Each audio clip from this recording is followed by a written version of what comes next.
ओशो कथा सागर।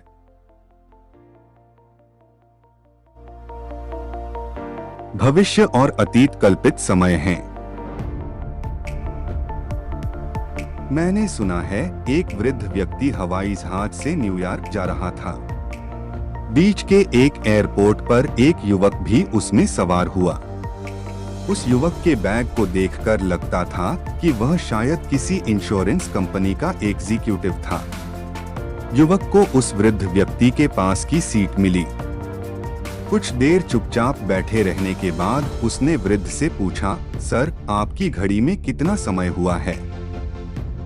वृद्ध कुछ देर चुप रहा, फिर बोला, माफ करें, मैं नहीं बता सकता। युवक ने कहा, क्या आपके पास घड़ी नहीं है? वृद्ध ने कहा, घड़ी तो है, लेकिन मैं थोड़ा आगे का भी विचार कर लेता हूँ, तभी कुछ करता हूँ। अभी तुम पूछोगे कितना बजा है और मैं घड़ी में देखकर बता दूंगा। फिर हम दोनों के बीच बातचीत शुरू हो जाएगी। फिर तुम पूछोगे, आप कहाँ जा रहे हैं? मैं कहूँगा, न्यूयॉर्क जा रहा हूँ। तुम कहोगे, मैं भी जा रहा हूँ। आप किस मोहल्ले में रहते हैं? तो मैं अपना मोहल्ला बताऊंगा। संकोचवश मुझे तुमसे कहना पड़ेगा कि अगर कभी वहां आओ तो मेरे यहाँ भी आ जाना। मेरी लड़की जवान और सुंदर है। तुम घर आओगे तो निश्चित ही उसके प्रति आकर्षित हो जाओगे। तुम उससे फिल्म देखने चलने के लिए कहोगे और वह भी राजी हो जाएगी।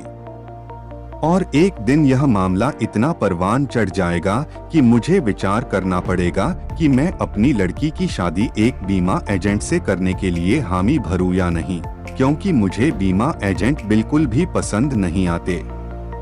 इसलिए कृपा करो और मुझसे समय मत पूछो। हम सभी इस आदमी पर हंस सकते हैं, लेकिन हम सब इसी तरह के आदमी हैं।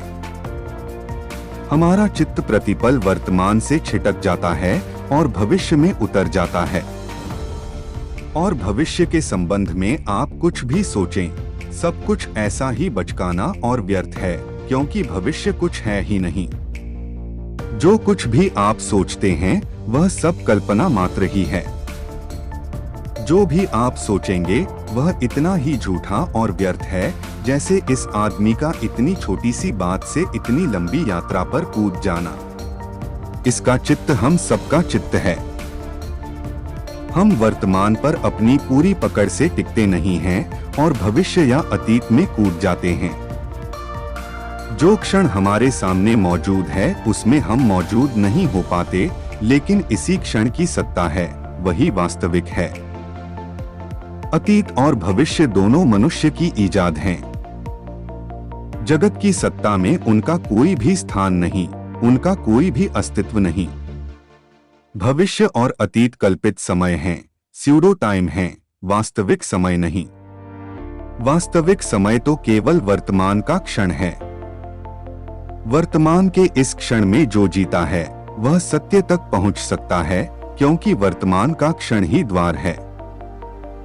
जो अतीत और भविष्य में भटकता है वह सपने देख सकता है, स्मृतियों में खो सकता है, लेकिन सत्य से उसका साक्षात कभी भी संभव नहीं है। तो दोस्तों, आपको ये स्टोरी कैसी लगी ये हमें कमेंट जरूर कीजिए और अपने फ्रेंड को शेयर कीजिए। ऐसे ही मोटिवेशनल स्टोरी सुनने के लिए हमारी चैनल को सब्सक्राइब कीजिए। आपका बहुमूल्य समय देने के लिए दिल से धन्यवाद।